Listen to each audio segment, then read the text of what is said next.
In the previous sessions, we have gone through the introduction to multitasking, what is thread-based multitasking and what is process-based multitasking, and how thread-based multitasking is more efficient than process-based multitasking. I mean, to say less expensive when compared with the process-based multitasking.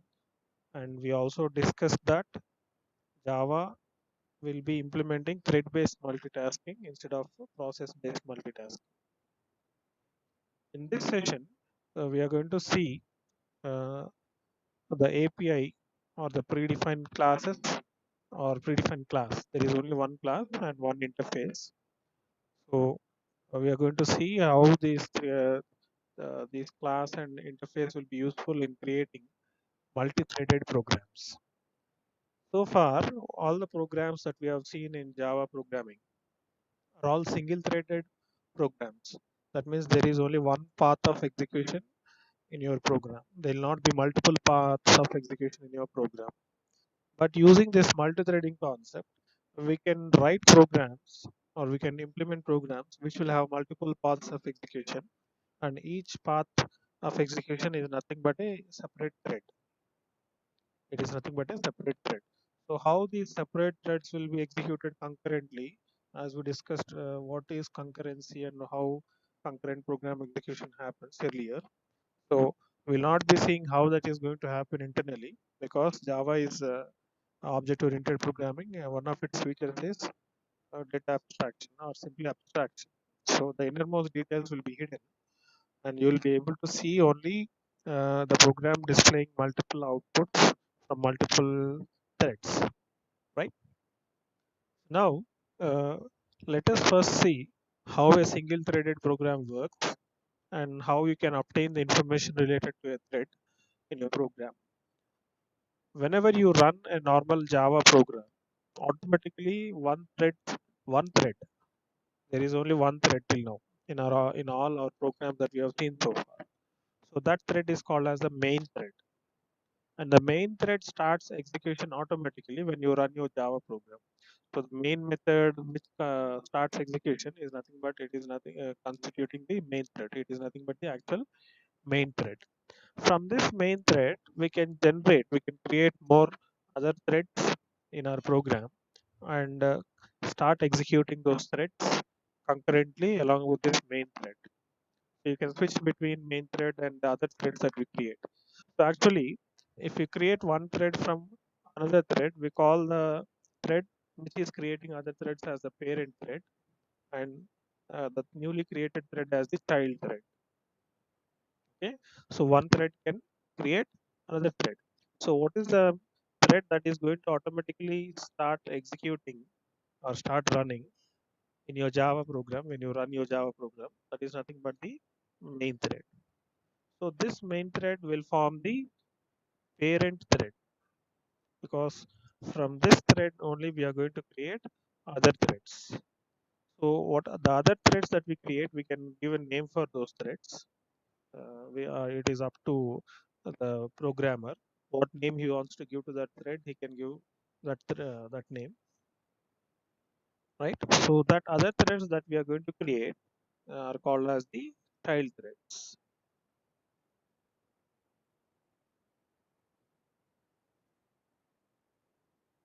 Okay, child threads.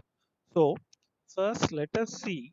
Till now, we have been using only the main thread in our programs, but we didn't get any information related to that main thread. What is the name of the thread, and what is the priority of the thread? Each thread, as we discussed earlier in the previous session, will have a priority. So in Java, the thread priorities will be taken as integer values representing from 1 to 10. And by default, any newly created thread will be given a normal priority which is equal to an integer value 5. Right? If you want to change the thread priority, you can change it. You'll have some predefined methods that are defined in the class called thread and interface called runnable.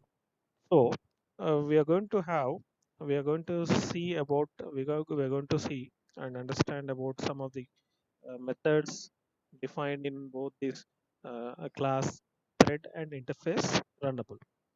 So as shown in this presentation in this slide, the heading you can see thread class and runnable interface.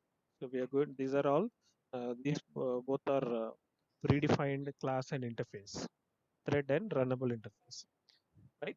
So the entire Java's multi-threading system is built upon these two class and interface together. That is the thread class and the runnable interface.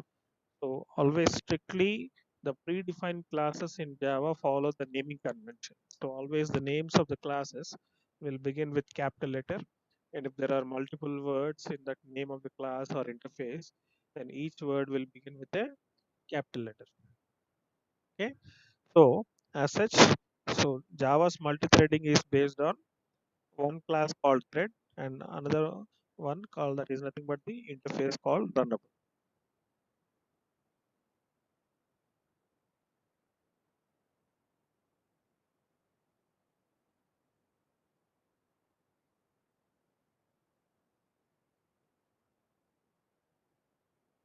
Right.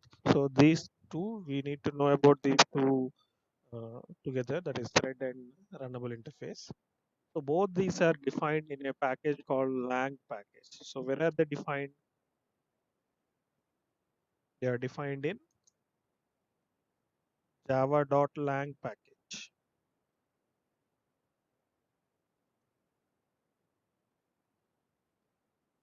right? So you know that in Java, one package need not be imported in our program. Automatically, that package will be imported in every Java program. That is nothing but the lang package, java.lang package.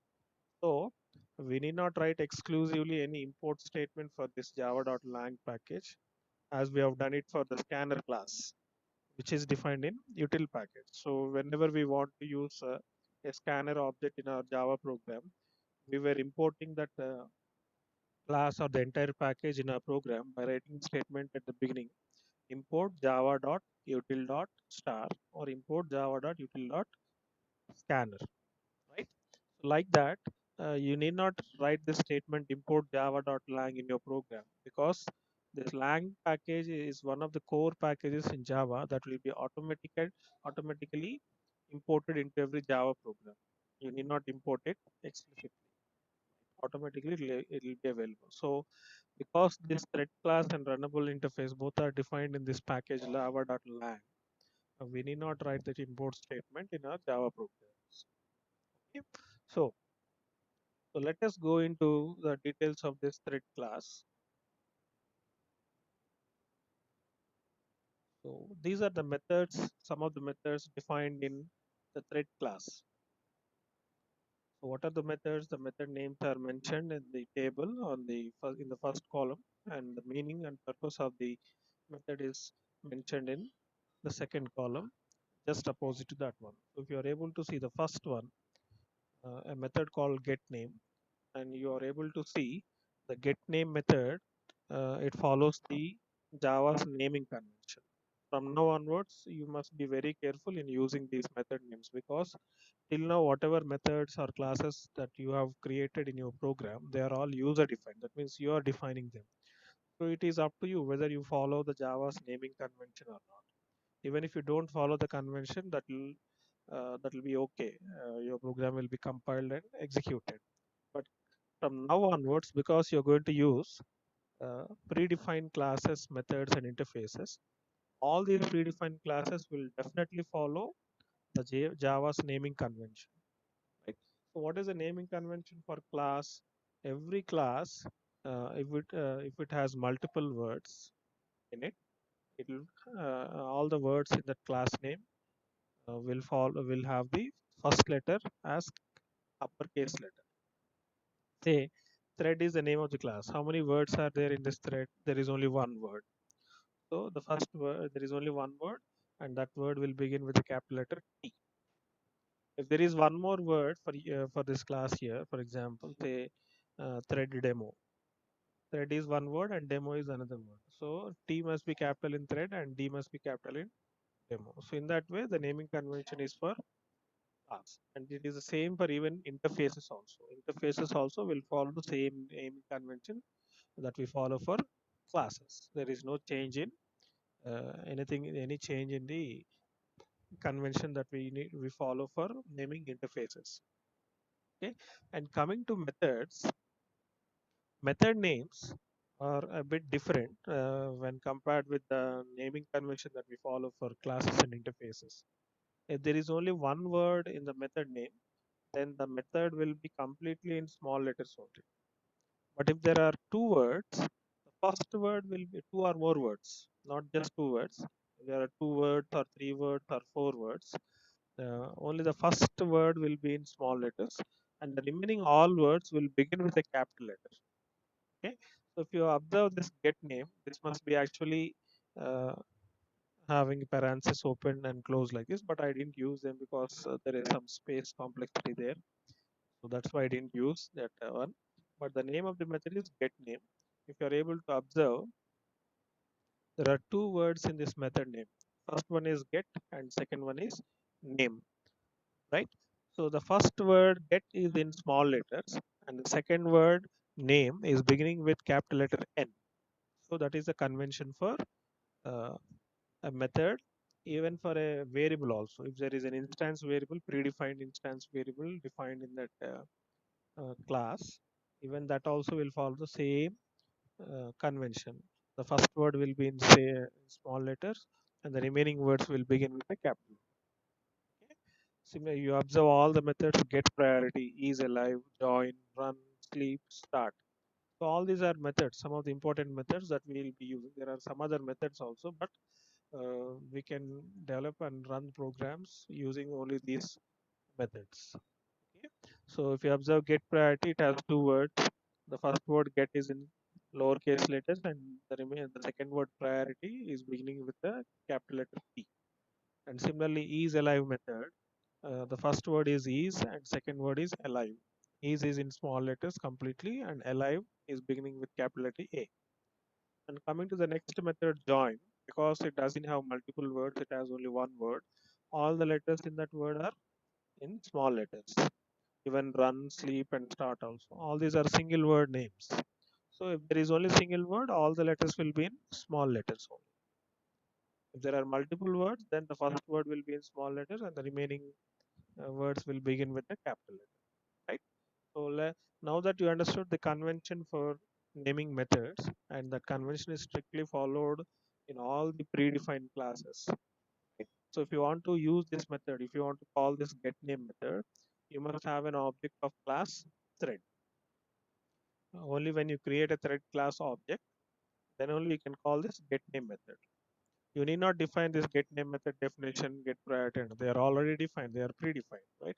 Only thing you need to do is you need to get an object for thread class. Okay. So once you obtain a thread class object, using that object, you can call the get name method, get priority, is alive, join, run, sleep, and start. So that is how you need to use these methods. Now that you understood this naming convention, let us see what is the purpose of each and every method that we have listed here. So the first method is get name. So you can call this method using a thread object to obtain the name of the thread which you are running currently, right? So to obtain the priority, that means I told you earlier, each thread will be given a name, and it is up to the user. If he wants to create a new thread, he can give whatever name he wants to give. That is his choice, right? So if at all, if you want to know the name of a thread, then you need to call this method called get name method. Similarly, if you want to know the priority of a thread, so as we have discussed, every thread will be associated with a priority. So to know the priority of a thread, you can call the method called get priority, right? Then is alive is a method which is used to determine if a thread is still running or not. Is alive means whether the thread has been. Yesterday we discussed about some of the states in which a thread will exist during its entire lifetime, right? From the time the thread is created and till the time that thread is terminated, it may exist in several states, right? So start state, running state, ready state, suspended state, block state, all these states we have mentioned in the previous session, right? So if the thread is terminated, that means because the task that is assigned for the thread is completed, then the thread will be terminated. So if the thread is, if you want to know whether the thread is terminated or it is still running, you can call this method isAlive method. This will return a true or false value. If the thread uh, which is upon which you are calling this method is still running, then it will return true. Otherwise, it will return false. So don't worry, we'll see a program example for each of these methods. More than one program we'll be seeing. Then coming to the next method, join. This will help the thread wait for a thread to terminate. That means if a thread wants to join or start its execution, it will be waiting for some other thread because that thread is currently under execution. So once that thread terminates, the other thread can join and start execution. So this join method is used to call upon a thread whenever it is waiting for a thread to terminate. And once that thread terminates, then this thread upon which we call this method will start executing soon after the thread before it was executing. Right? Then the run method. This is a very important method. Run method. This is whenever you call this run method, then the actual thread that you created will start its execution. Right? And the sleep method, it is used to suspend a thread for a period of time. That suspension time must be specified in terms of milliseconds as an integer value that will be passed as a parameter to the sleep method. Okay. So, and coming to the next method, start method. So this method is used to, it is called whenever after creating a thread. So this start method will do nothing but it will in turn call the run method. When you call the start method in turn will call run method. Right. So first start method will be called, and that start method will automatically call the run method. Right. So these are the list of methods that are defined in the thread class that which we are going to use in our programs in the coming sessions.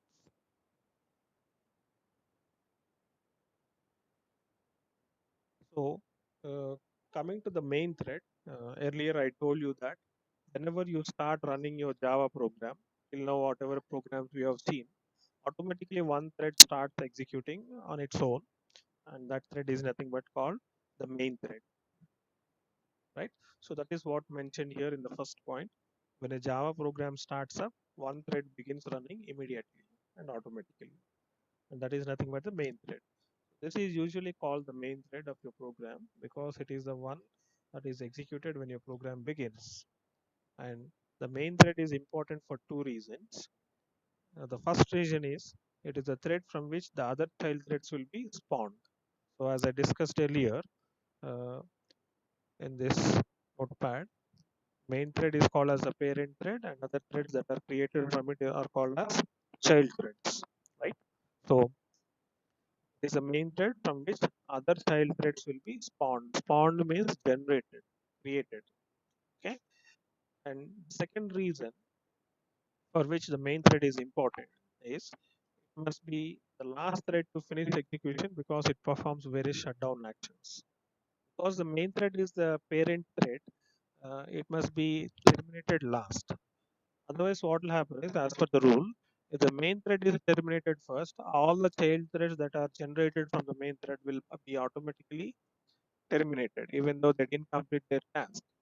So it is a responsibility of the main thread keep running without being terminated until all the child threads that are generated by this main thread have terminated, and then only this main thread can terminate. So these are the two reasons for which the main thread we call it as an important uh, in this multi-threaded programming in Java. And some more points we need to discuss about this main thread. Although the main thread is created automatically when your program is started, it can be controlled through a thread object. Right? Automatically, even though the main thread is started automatically and executed automatically when your program is started, it can be controlled. Can be controlled by using an object of the class thread object. Okay, so we can create a thread class object, and using that object, we can call the we can control the main thread. So what we need to do so to control the main thread, you must obtain a reference to it by calling the method current thread. Okay. So what is this current thread method? It is a method which is going to return an object of the class of the thread which is currently under execution in your program, right? So this is a static method. This is a static method and public method which is defined in the thread class. I didn't list out this method in this one, right? I didn't list out this current thread method here in this slide, but now I'm mentioning it here. What is the purpose of this current thread is the current thread is a method defined in the thread class itself, right? It is defined in the thread class itself. Whenever you call this current thread using an object of the thread class, it returns the information related to that thread which is currently under execution. The information contains the name of the thread, the priority of the thread, and the group to which this thread belongs to. So whenever you create multi-threaded programs, the threads there will be number of threads in a single process in a single program, and all these threads can form into groups, different groups, more than one group. So what is the group name to which this thread belongs to? That one will be that information also can be known by using this current thread. Okay. So whenever a main thread creates another thread, automatically all those threads will belong to the main thread group. If any other thread is creating another thread, then that thread belongs to that group. Okay. And this is a public method and a static method. So even though you don't create an object for the thread class, directly you can call this current thread method using the name of the class thread dot current thread, right? So its general form will be like this.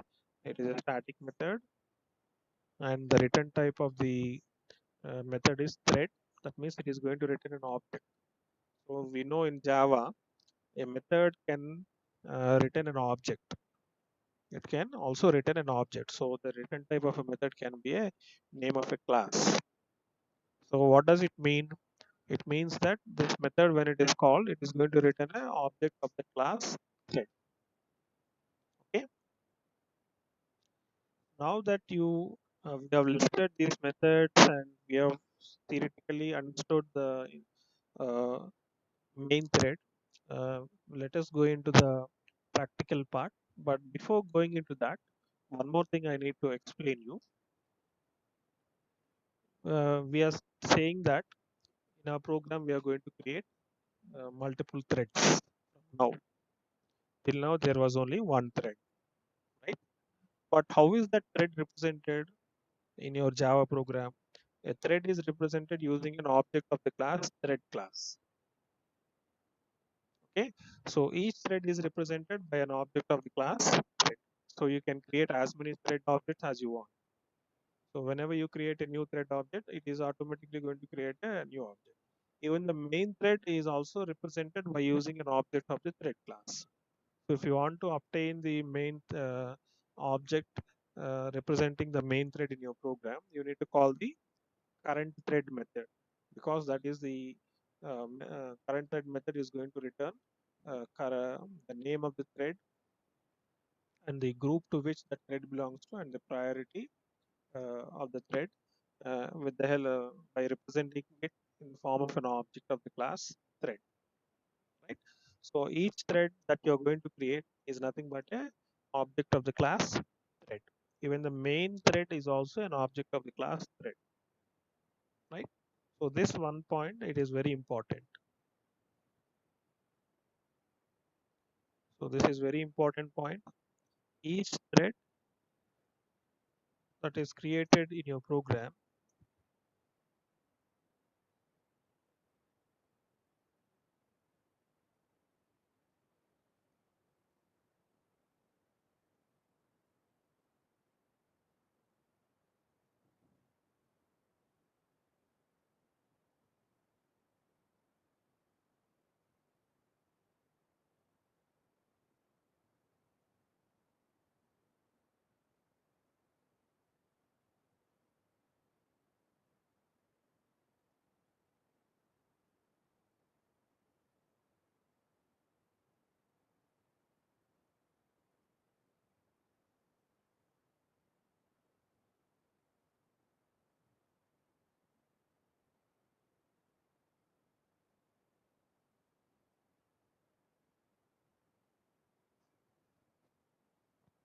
Okay. Even the main thread is also represented by the thread class object. So if you understood these 2 points, what is the meaning of these 2 points, then we can go and see a practical program, run that program and see how the output will be generated. But in our program, in the first program, we are not going to create multiple threads. We are going to have a single thread only. But till now, we didn't know that uh, we have only one thread, and that thread is nothing but the main thread, right? We don't even know the information related to the main thread. So you can obtain the information about the main thread by calling the current thread method. How to do that? That we'll see.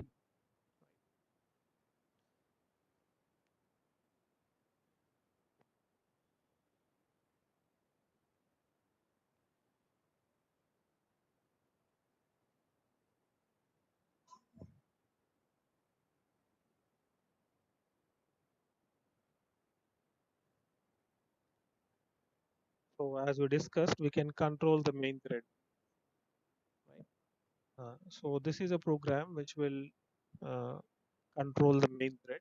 So we are creating a class called current thread demo, right? And in that class, I'm defining the main method. So once this main method starts execution, automatically one thread will be automatically started and executing, and that thread is nothing but the main thread, right? So to store the information related to that main thread, we require an object of the class called thread, right? So how to obtain a thread object?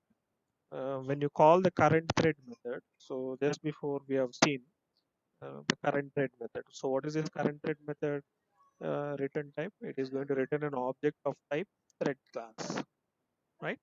So if you want to store this object of the thread class, when it is written, when the current thread method is called, if it is going to return an object of thread class, we need a reference variable which is also of type thread class to store that object, right? So that's why if you observe this first statement here, I'm calling the current thread method, but because it is a static method, I'm using the name of the class thread and calling the current thread method. So what is this current thread method going to return? It is going to return an object of class thread itself.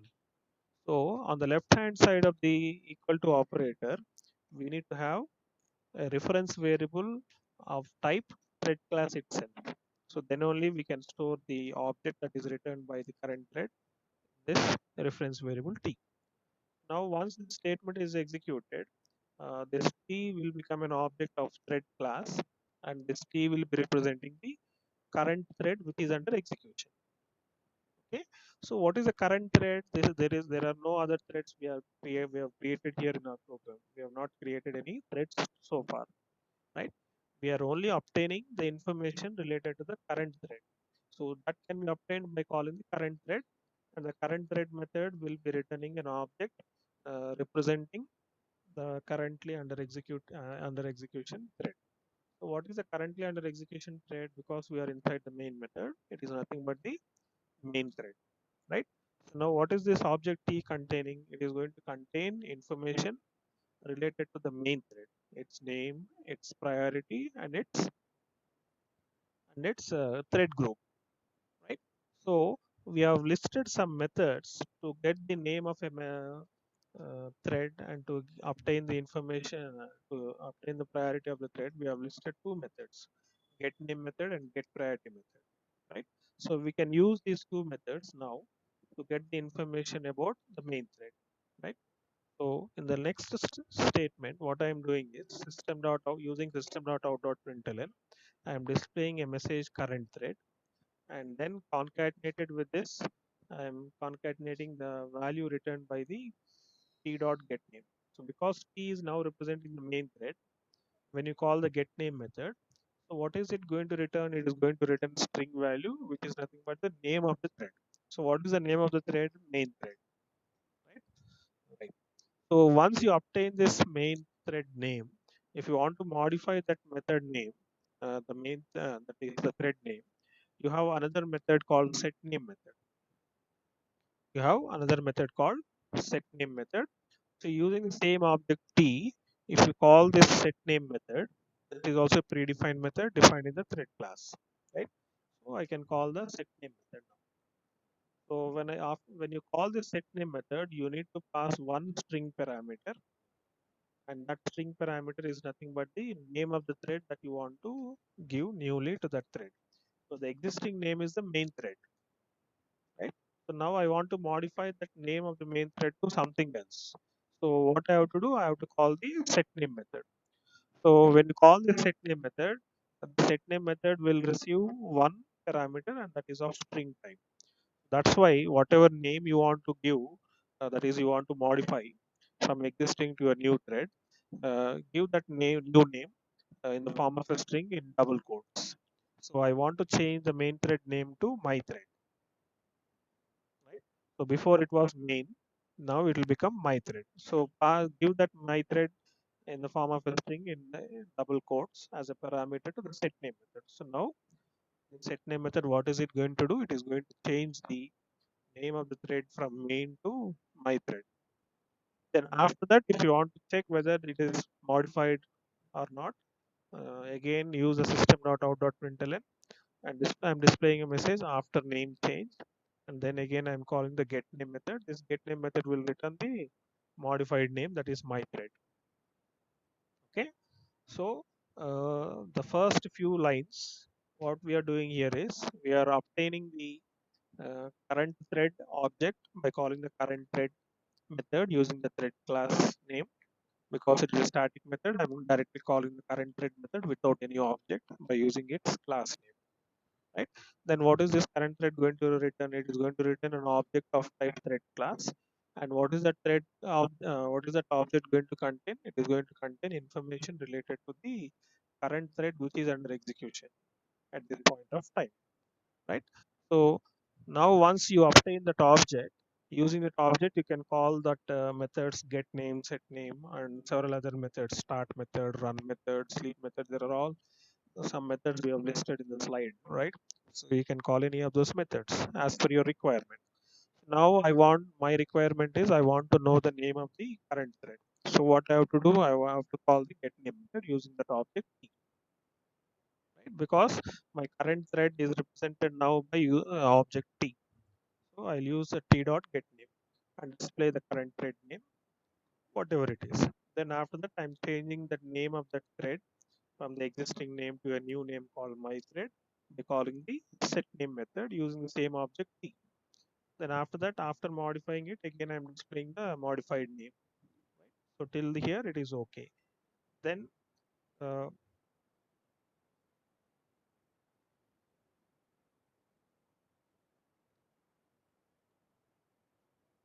so there is, this is a new concept for you, try catch block. So we'll discuss about this try and catch block later. But as of now, you have to understand this is related to exception handling.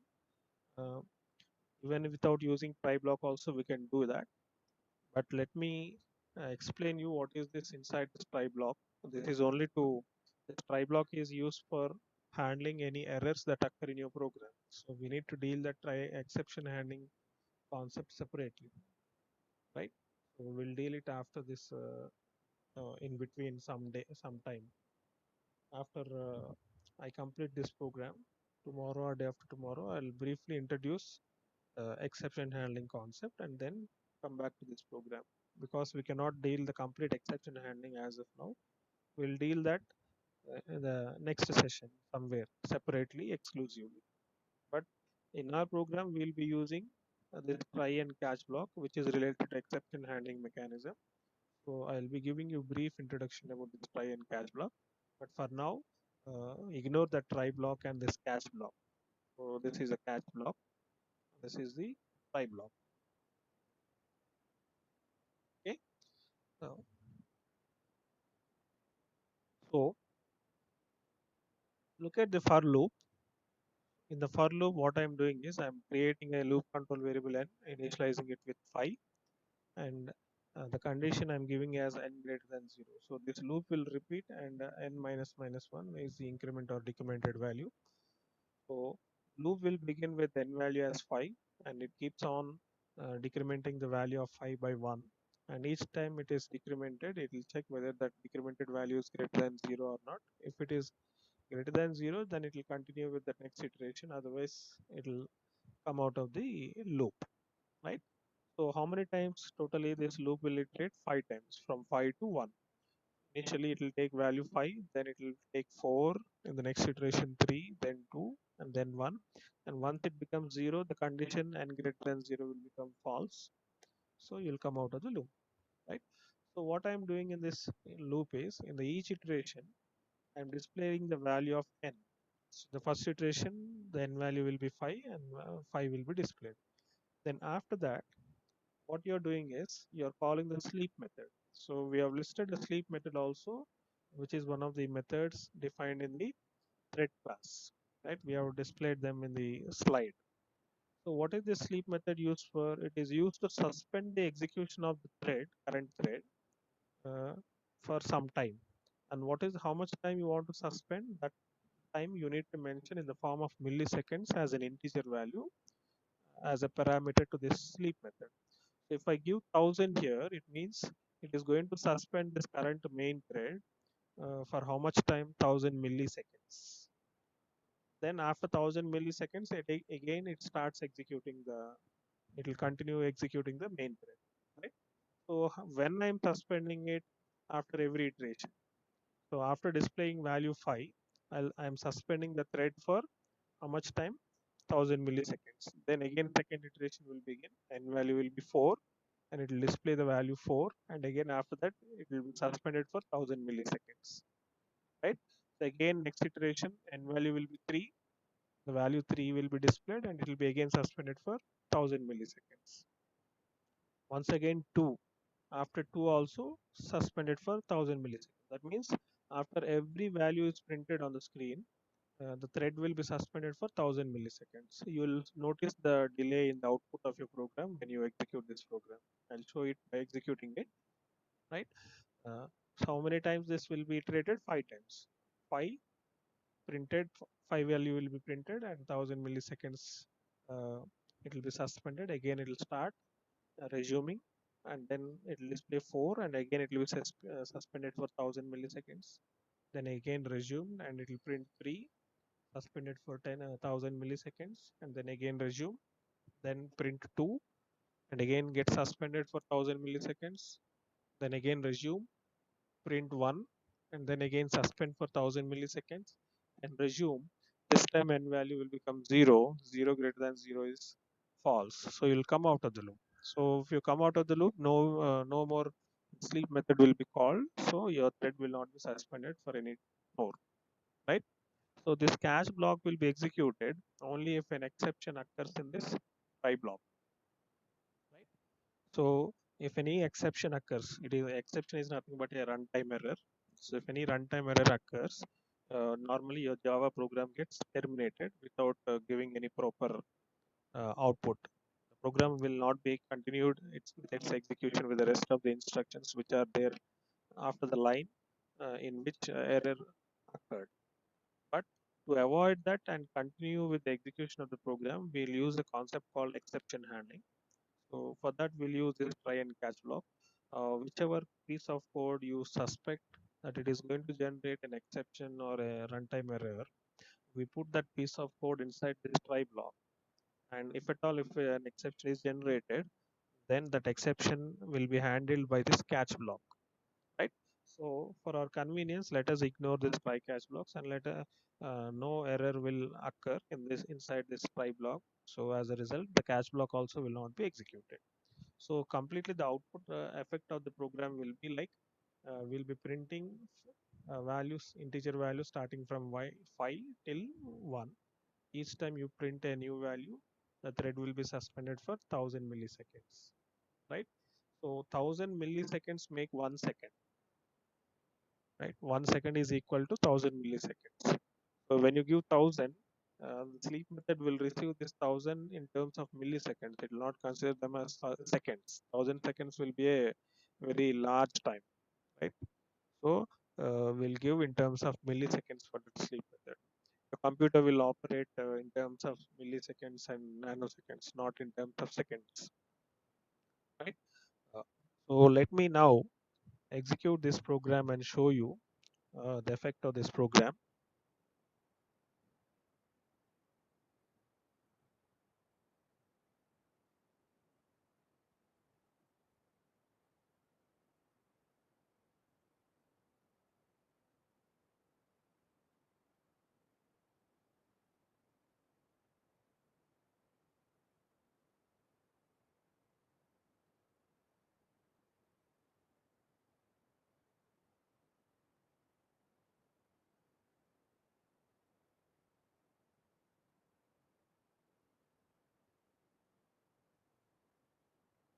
I'm creating a new folder called multi-threading, and there I'm going to store all my programs related to multi-threading in Java now onwards. Right, just like we created interfaces folder and stored all the programs related to interfaces there. So I'm going to store all the multi-threading related programs in this multi-threading folder. Okay, so let us go to that folder now.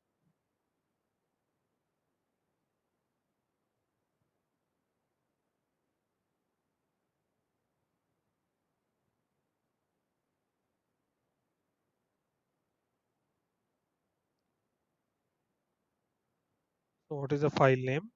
Current thread demo.java. So I'm compiling it.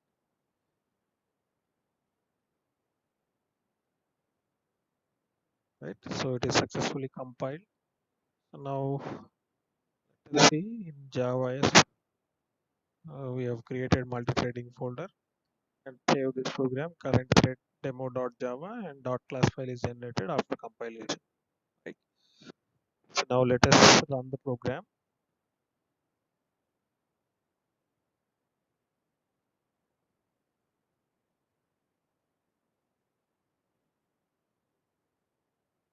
So you are able to notice the delay between each iteration of the for loop because the thread is being suspended for 1000 milliseconds, which is equal to 1 second.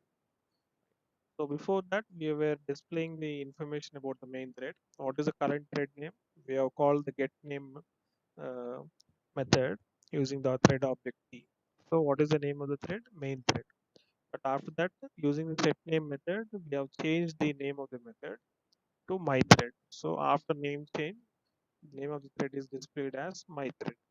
And then we have executed a for loop.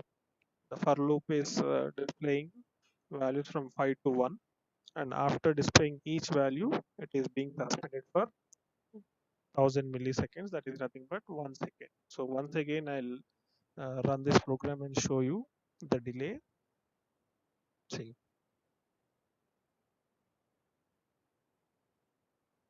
right, you're able to notice the delay, right? It is not being displayed immediately. If i if i put that sleep method, calling of sleep method in comment, then look at how the output will be displayed.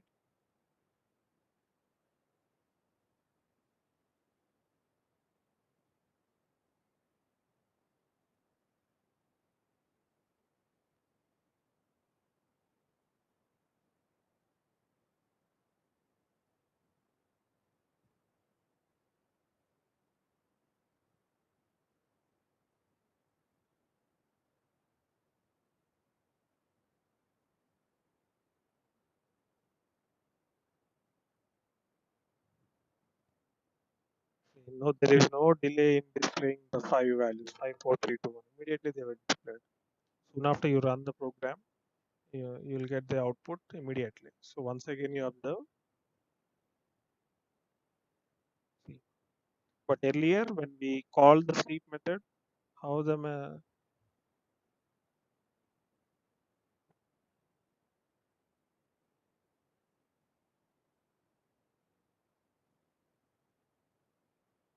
how the output was displayed, it was delayed for every iteration.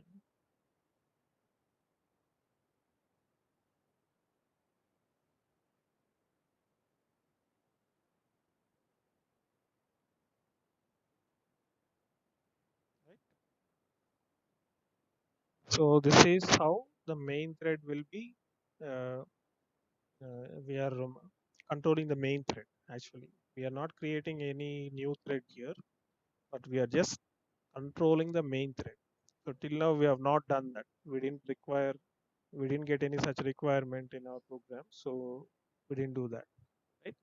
So now you can create programs uh, and create multiple threads. One thread, say for example, it is going to compute the factorial of a number. Another thread you can create which will compute Armstrong, whether a number is an Armstrong or not. Right? So both the threads can be executed concurrently in a program. So that also we can do. So I'll show you in such a way the program. So did you understand? Any doubts?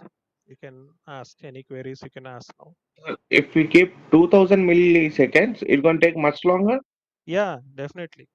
So, like, is there any time limit like that? There is no any time limit, but uh, it depends. Depending upon. Depending upon our requirements. We have several other Oh, versions of some other methods. Actually, calling the sleep method is not a suggested thing in real-time application. Instead, we'll have some oh, methods which will automatically suspend for as much time as required uh, when the program is under execution. We'll not know about that how much time it will be suspended, right? So oh, this is not the right way actually, because we suspend this main thread only because we want to ensure that uh, other child threads which are generated or spawned by this main thread, they'll be terminated first, and then we'll terminate the main thread. So that is the I reason think why I have we one. call this. Yeah, Okay. So instead of get name and we give the set name my thread, yeah. why don't give like a string a is equals to name directly and system.out.println and we can access like that? I didn't get you. No, instead of get name and set name, why don't we declare separately string? No, no, you cannot do that. You cannot No? directly give a name for a thread. You have to give the name for thread using only the set name method, or Okay. or there is any other alternative. Just like for our classes, we have constructors. Even this predefined class thread also has a constructor. In the next Okay. class, what we are going to see is creating new threads. How to create new threads. This is only related to the main thread. Main thread is not created by us. Automatically it is Okay. created, right? So we are only altering the name after it is created. We are altering the name using the set name method and obtaining the name current name using the get name method. But in the next programs, we are going to create child threads for the main thread that will be created by ourselves when we write the program, right? So for that, Oh, okay. at the time of creation itself, we can give the name for the thread.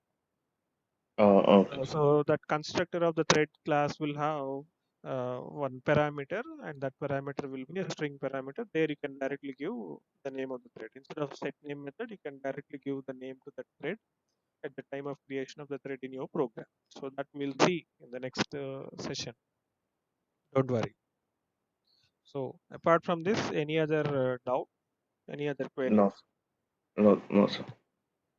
So you have to be very careful. This will be a bit confusing. You must understand clearly that this current thread method, what is it going to return? It is going to return an object of the class thread, and that object is going to represent what? Whichever thread is currently under execution, that thread it is going to represent. Okay. So because this object T is representing the current thread, and when you call this get name method and set name method using that T object, so whatever is the information related to the current thread, that information you can access it using get name and set name methods. Okay. Is that okay? Okay, sir. Right. So we'll continue in the next session tomorrow.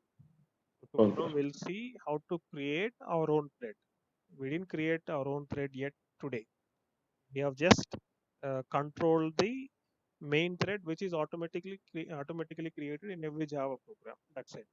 So Oh, tomorrow in the okay, next sir. session, we are going to create our own thread. Okay. So that is Okay, what sir. multi-threading multi-threaded program will start tomorrow. This is a single thread program, Yes, sir.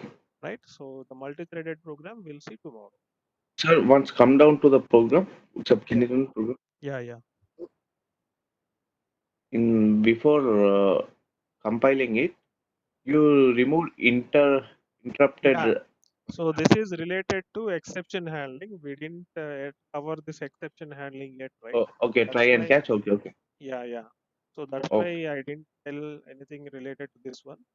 okay, sir. I feel like we'll tomorrow in the tomorrow's class we'll first take an introduction about exception handling mechanism and then come back to this multi-threading, Okay, sir.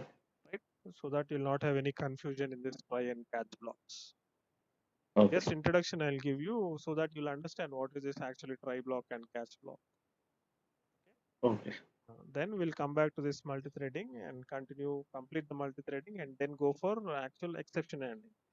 Actually, I Yes, thought sir. of Sure. starting exception handling before multi-threading, but I don't know, I forgot, and I started multi-threading. If I have started exception handling first, then it would have been better. But anyhow, nothing will happen. We'll not depend much on exception handling here in this multi-threading. Only we'll be just giving one try block and one catch block. So if I just give introduction about exception and handling mechanism, that will be sufficient. Later we'll deal exception handling separately in a detailed manner. Okay, Okay, sir. right.